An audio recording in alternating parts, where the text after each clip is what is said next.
사부에선 요새 가장 많은 분들이 어떤 질문을 하고 싶은 의사 선생님 한 분 모셨습니다.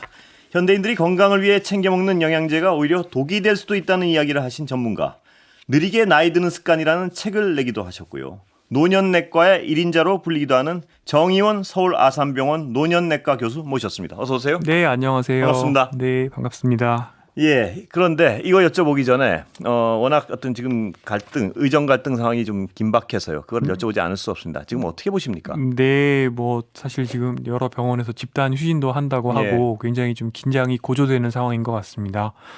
한편으로는 이게 집단 휴진을 한다고 했을 때 또 외래 환자분들 다 예약이 이미 또 되어 있는 상황이기 때문에 지금 어떻게 하느냐 또 논란이 되고 있고 또 병원 당국에서는 휴진 뭐 하면 안 된다 또 이렇게 하고 있고 그러니까 의사 안에서도 병원 당국과 또 교수들 사이에 또 갈등도 있고 뭐 여러 가지 다면적인 문제들이 생기고 있습니다. 그런데 사실 오늘 저는 또 의정 갈등도 좋긴 한데 최근에 굉장히 또 중요한 판결이 하나가 있었습니다.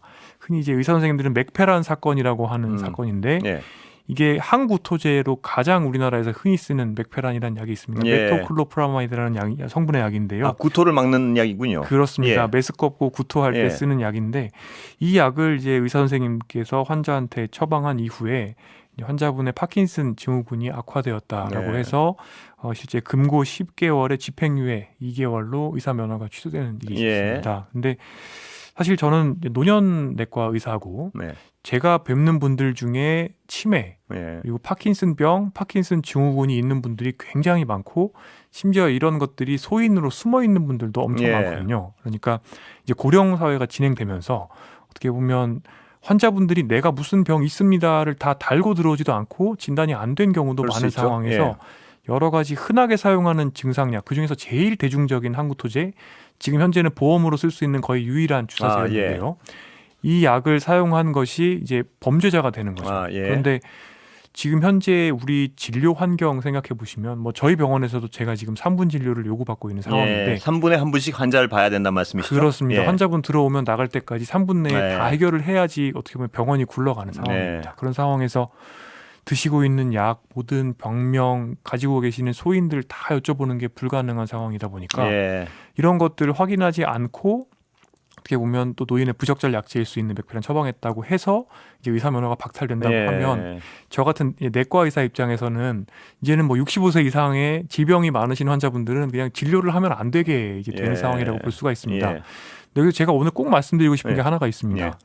사실은 이런 종류의 약제들을 잠재적인 노인 부적절 약제 또는 노인주의 약물이라고 해서 목록이 있습니다. 맥페란도 들어있고요.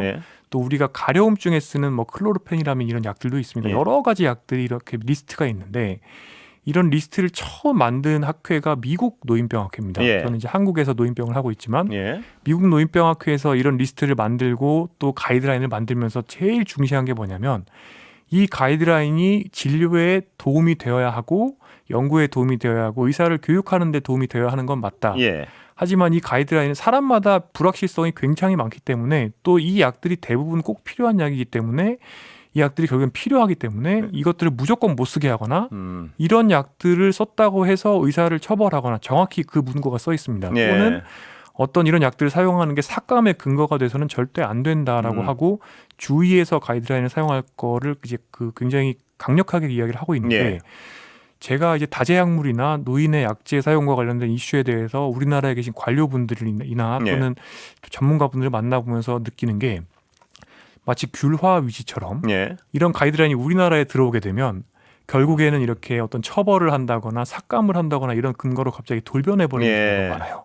이번에도 정확히 그런 사례라고 볼 수 있겠고 그만큼 어떻게 보면은 노인 의료는 복잡하고 또 의학은 복잡한데 판사님께서 너무 단순하게 생각하고 사실 굉장히 많은 불확실성이 있는 과정에서 단순하게 인과관계를 그냥 해석해버리지 않았나 그런 생각을 하고 있습니다.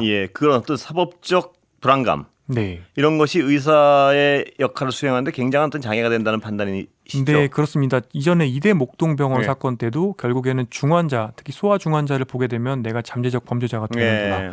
최근에 이제 분만과 관련된 판결도 그렇고요. 근데 이제는 노인 의료와 관련된 내과적인 약제의 사용에 있어서도 내가 어떤 정말 나는 알지도 못했던 환자가 말씀을 주지 않으셨던 그런 기저력에 의해서 바로 그냥 범죄자가 되고 더 이상 의협을 할 수가 없게 되는 상황까지 갈 수가 있는 거죠. 지금 의정 갈등의 어떤 핵심 요인 중에 하나가 이 지금 말씀하신 어떤 징벌적 룰 이게 네. 있는 거죠? 이것도 사실은 뭐 예. 필수 의료 패키지와 함께 예. 정부가 좀 개선을 하겠다라고 하고 있지만 그런 와중에 오히려 어떻게 보면은 더 바이탈과 그러니까 내외산소 특히 이제 저희 내과에서 예. 저희 내과도 바이탈과라고 하는데 저희가 가장 흔히 사용하는 약을 사용했을 때 이제 문제가 되고 정작 근데 저희들도 그러면은 맥페란을 왜 쓰느냐? 예. 사실은 온단세트론이라는 더 새로 나온 좋은 약이 있고 그렇게 비싸지 않습니다. 근데 이 약은 또 비싼 약으로 분류가 되어 있어서 이 약을 저희들이 암 환자가 아닌 경우에 사용하면 삭감을 당합니다. 그러다 보니까 쓸 수 있는 약이 하나밖에 없는데 그 상황에서 썼더니 또 이번에는 범죄자가 되는 거죠. 예. 자, 다른 질문을 드려야 돼서 이 얘기를 좀 길게 끌기가 그런데요. 네. 지금 상황에서 교수님 보시기에는 가장 이 의정 갈등의 해법은 어디서부터 찾아야 되나요? 너무 어렵습니다. 그렇죠. 일단은 정말 저는 오늘 굉장히 답답한 생각을 많이 하면서 진료를 받는데요. 정부에서 어떻게 보면 좀 잘 봉합을 할 수 있는 퇴로를 만들어주지 않고 오히려 더 좀 극단적인 상황으로 몰고 가고 있지 않나 그런 생각도 하고 있고 제가 과거에는 똑같은 지금 여기 자리에 나와서 양쪽에서 좀 합의를 하고 의사 선생님들도 양보를 해야 된다라고 말씀을 드렸었는데 지금은 상황이 그때보다 더 안 좋아졌고 오히려 이제 정말 퇴로 없이 정부가 이제 모든 의료인을 다 그냥 코너로 몰고 있지 않나 이런 생각이 듭니다. 퇴로의 가장 중요한 하나의 퇴로는 뭔가요? 일단은 지금 뭐 여러 가지 행정 처분들이 있고 그리고 예를 들어서 집단행동 지금 뭐 저희가 휴진을 한다고 했을 때도 이런 것들도 다 이제 범죄로 만들겠다 이런 식으로 이제 위협하시는 것들도 있고 또 가장 근본적으로 처음에 전공의 선생님들이 이제 의료 현장을 뛰쳐나갈 때 요구를 하셨던 굉장히 기본적인 사항들이 있습니다. 그런 것들이 이제 하나도 지금 반영이 되고 있지는 않습니다. 아직도 하나도 반영이 안 되고 있다는 말씀이시군요. 네, 전혀 진전이 없는 상태입니다. 자, 의학분업은 다음 또 기회에 여쭤보고요. 오늘 자, 영양제 문제를 좀 여쭤보겠습니다. 그 교수님 하시면 많은 사람들이 영양제 불필요하다. 네, 제가 그렇게 말씀 많이 드렸죠. 맞습니까? 이렇게 딱 간단히 정리할 수 있는 건가요? 영양제 굳이 안 먹어도 된다. 이렇게 정리할 수 있는 건가요? 우선 젊은 성인 제가 봤을 때 젊은 성인이라는 거는 뭐 일단은 65세 이하의 대부분의 별 의학적인 문제가 없는 건강하신 분들 그리고 그 이상이더라도 몸 자체가 젊은 성인에 가까운 분들 노년의 몸을 가지지 않은 분들 그래서 식욕도 정상이시고 일반적으로 내가 충분히 뭐 채소 그리고 과일, 고기, 탄수화물 여러 가지를 다 골고루 드실 수 있는 분들이라고 하면 사실 영양제가 추가적인 도움을 주지 못한다라는 거고요. 그다음에 또 여러 장기별로 나오는 영양제들이 요새는 굉장히 다양하게 있습니다. 뇌 영양제, 뇌 영양제, 관절 영양제, 피부 영양제 그런데 그런 것들을 드신다고 해서 실제로 해당 장기의 효능을 보시는 게 어렵기 때문에 그러니까 미량 영양소, 비타민 같은 것들도 음식으로 섭취하는 게 우선이고 그 외의 장기에 대한 영양제는 사실은 식품으로 나와 있는 것들이기 때문에 이런 것들에서 너무 과신을 하실 필요는 없습니다라고 말씀을 드리는 거고요. 그럼 어떤 분들이 이런 영양제를 드셔야 되느냐? 적응증이라고 해서 필요한 분들이 따로 있죠. 예를 들어서 뭐 위절제를 하셨거나 아니면 굉장히 오랜 기간 동안 메포민이라는 성분의 당뇨약을 드셨다고 하면 바이타민 B12 성분을 드셔야 됩니다. 마찬가지로 근감소증, 골다공증, 골감소증 이런 근골격 질환이 있는 분들이라고 하면 바이타민 D를 드셔야 됩니다. 이런 식으로 의학적으로 명확한 적응증이 있는 경우에는 의사 선생님들이 처방을 해주십니다. 그런 영양제는 드시는 게 맞지만 그냥 내가 식사를 잘하고 특별한 영양상의 문제가 없다고 하면 흔히 이제 광고가 되는 그런 영양제의 효능 예를 들어서 피로 회복에 도움이 된다. 그런 것들을 영양제를 드신다고 해서 실제로 내가 느낄 가능성은 거의 없는 거죠. 자, 비타민 D 말씀하셔서 제가 갑자기 기억나서 하나 건강검진을 해보니까 비타민 D가 부족하다고 나오더라고요. 그래서 그걸 뭐 주사를 맞으면 몇 달 괜찮을 수도 있고 또 비타민 D를 매일 복용하면 몇 달 괜찮을 수도 있다던데 또 어떤 분은 자료에 보면 결석의 원인이 된다는 뭐 말씀도 하고요. 먹어야 됩니까? 아니면 안 먹어야 됩니까? 비타민 D. 비타민 D 굉장히 중요한 이슈가 되고 있습니다. 그러니까 우리나라에 계시는 젊은 성인에서 대부분 혈액 검사를 해보면 다른 미량 영양소, 비타민, 뭐 C 이런 것들은 대부분 다 정상 농도가 나오는데 유독 낮게 나오는 게 비타민 D입니다. 그렇습니다. 많은 사람이 적었더라고요, 보니. 비타민 D는 정상 수치 자체가 좀 높게 되어 있는데요. 이제 이런 것들이 이제 미국 가정의학회지에서도 과도하게 정상치가 어떻게 보면 현대를 살아가는 도시인에서는 좀 도달하기가 어려운 정도의 레벨이기 때문에 이런 것들을 굳이 맞추기 위해서 어떤 약을 쓰거나 주사를 맞을 필요는 없다라고 되어 있고 심지어 미국 가정의학회지에서는 비타민 D 레벨을 측정하기 위해서 사용하는 그 비용이 일반 건강한 성인에서는 굉장히 큰 낭비다. 그렇기 때문에 건강검진에서 뭐 골다공증이 있거나 하지 않다면 굳이 측정할 필요도 없다라고까지 이야기를 하기도 했고요.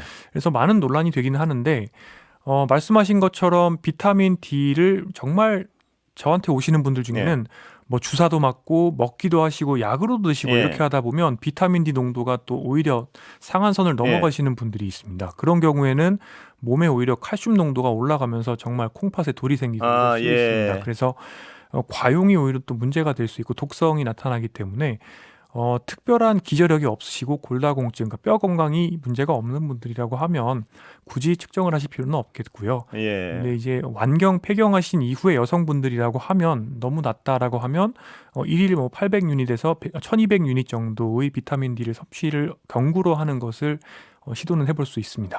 그러나 어떤 고농축일수록 좋은 건 아닌가요? 그거? 사실은 저희도 주사제를 사용을 합니다. 근데 주사제를 사용하는 경우는 그러니까 3개월치를 한꺼번에 주사로 근육 주사를 해드리는 거죠. 그런데 이렇게 하면은 일단 비타민 D 농도를 정상으로 빠르게 만들 수 있는 장점은 있는데요. 한 가지 문제는 이제 이렇게 주사로 하게 되면 서양에서 무작위 대조 임상 연구를 하였더니 낙상의 위험성이 조금 증가되더라, 부작용이 없지는 않더라라고 해서 굳이 드신다고 하면은 매일 적은 용량을 꾸준히 드시는 걸 추천을 하고 있습니다. 굳이 먹는다고 하면 적은 용량이고 그리고 대부분의 경우는 약간 낮게 나와도 먹을 필요나 검사할 필요조차 없다. 비타민 D가. 그리고 이제 주사를 써야 되는 경우는 정말 드시지 못할 정도로 컨디션이 안 좋으신 경우 이런 경우를 권해드리고 있죠. 과잉하게 어떤 섭취하는 경향이 있군요. 지금 전반적으로 보면. 네, 그렇습니다. 오히려 영양제 섭취가 좀 과잉인 경향이 있죠. 영양소 섭취. 자, 그러면 교수님 말씀을 들어보면 그 영양제가 굉장히 비싸지 않습니까? 그 돈으로 좋은 야채, 좋은 음식, 식재료 사서 먹는 게 훨씬 낫다. 이렇게 결론 내릴 수 있나요? 네, 실제로 최근에 이제 국립암센터에 계시는 명승건 교수님이 그런 흥미로운 연구도 하긴 했습니다. 폐암을 예방하는 효과 측면에서 비타민 C가 많이 들어있는 것을 우리 채소와 과일을 통해서 비타민 C를 많이 섭취를 하게 된다면 폐암 예방 효과가 약 20%가 있습니다. 그런데 이런 것들을 영양제의 형태로 섭취를 하게 되면 그런 예방 효과가 나타나지 않습니다. 아예 안 나타납니까? 네, 전혀 없다고 나오고요. 여러 가지 연구를 또 모아서 굉장히 큰 사이즈로 분석을 하셨는데 암을 예방하는 효과도 없다고 나오고요. 이런 비슷한 연구들이 굉장히 많습니다. 그래서 우리가 미량 영양소라고 해서 비타민으로 알고 있지만 사실은 식품에는 영양소로 아직 모르는 것들 성분들이 굉장히 많이 있고 또 채소 과일에는 섬유질도 많이 있고 여러 가지 아직 알려지지 않은 항산화 제형이 다양하기 때문에 이런 것들을 식품으로 섭취하는 게 훨씬 좋고 근데 안타깝게도 한국인들 중에서 채소 과일을 하루 권장량이 저희가 보면은 하루에 500g 정도 섭취해야 한다라고 이제 우리나라에서 권고를 하고 있는데 이 비율이 굉장히 낮습니다. 그리고 해가 가면 갈수록 2013년부터 2022년까지 시계열 데이터가 쭉 있는데 옛날에는 한 5명 중에 그래도 2-3명 정도는 그 권장량을 섭취를 하셨는데 지금은 그 비중이 거의 뭐 30% 정도로까지 떨어진 상태입니다. 자, 교수님 말씀 제가 좀 과격하게 정리해 보겠습니다. 이래도 되는 건지. 자, 건강하고 65세 이하고 별다른 어떤 기저질환이 눈에 띄는 게 없는 사람의 경우 영양제 다 끊고 좋은 거 사 먹어라 계속. 그 맞습니까? 돈으로 채소 과일 많이 원물로 먹고. 드시고 적당하게 고기도 드시고 생선도 드시고 이렇게 그 돈이면 먹을 수 있거든요. 어느 정도 영양제 비싸서. 맞습니다. 한 달에 뭐 3-40만 원 정도 쓰시는 분들 굉장히 많은데 그 돈으로 차라리 식자재에 투자를 하시는 게 훨씬 좋습니다. 쉽게 설명이 되는군요. 그리고 교수님 또 하나 전공 분야인 제가 좀 시간이 없어서 좀 빠르게 여쭤보는데 저속노화. 저속노화의 전공이시죠? 네, 저속노화라는 단어를 뭐 제가 유행을 시키는데 기여를 한 것 같습니다. 학술적 용어는 아니군요. 저속노화는 정확히 있는 생물학적 용어이기도 하고 노화 필드에서 사용하는 용어입니다. 노화를 늦춘다는 뜻이죠, 그러니까? 맞습니다. 노화를 속도를. 돌리는 이제 역노화가 있고 저속으로 노화 시계를 느리게 가게 만드는 게 저속노화죠. 저속노화를 위해서 가장 중요한 건 식생활인가요? 보시기에?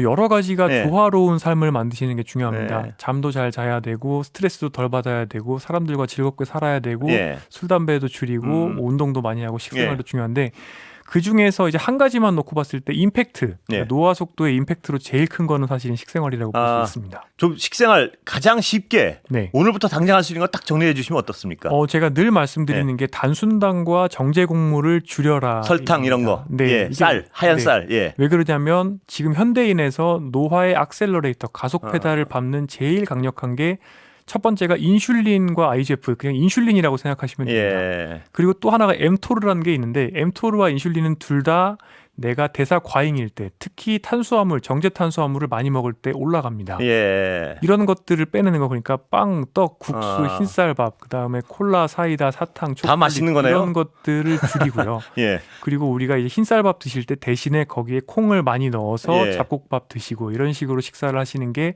한국 분들은 기본적으로 뭐 밥하고 반찬 드시기 때문에 예. 이렇게 밥을 조금 바꿔 보시면 큰 도움이 됩니다. 아, 밥. 제로 네. 콜라는 어떻습니까? 제로 콜라, 제로 음료 지금 예. 현재는 뭐 저는 좋다고 보고 있고요. 왜냐하면은 일단 설탕이 사실은 발암성도 제로 음료보다 훨씬 높습니다. 예. 60배 정도 된다고 생각을 하죠. 그래요? 그렇기 때문에 예. 탄수화물을 어떤 그 액상의 형태로 섭취하는 건 굉장히 나쁘고 아주 나쁘군요. 똑같이 뭐 사과 예. 이런 것들을 주스로 만들어서 먹는다. 별로 좋지 않습니다. 액상과당을 먹는 겁니다. 예. 원물로 드시는 게 훨씬 좋고 원물로. 예. 제로는 좋고요. 하지만 또 제로 안에는 이게 제가 항상 말씀드리는 건데 특히 제로 코카콜라에는 인산이 좀 들어갑니다. 예. 인산을 음료 형태로 섭취하게 되면 그런 것들이 바로 내 몸에 흡수되어서 뼈 건강, 콩팥 건강에 좋지 않기 때문에 예. 기왕이면 또 제로보다는 차라리 그냥 인산이 없는 탄산수나 아니면 맹물 이런 것들이 훨씬 더 좋다고 볼 수 예. 있습니다. 시간이 정말 얼마 안 남아서 마지막 질문 드려야 될 것 같습니다. 네. 간헐적 단식은 어떻습니까? 간헐적 단식은 젊고 약간 체중이 많이 나가는 분들이라면 근력 운동 충분히 하시면서 하시는 건 좋은데 예. 그냥 큰 원칙만 말씀드리면 65세가 넘으셨다. 예. 피하시는 게 좋고 예. 당뇨 시간이 있다. 다- 조심하셔야 됩니다. 예, 오늘 말씀 감사합니다. 지금까지 정희원 교수였습니다. 감사합니다.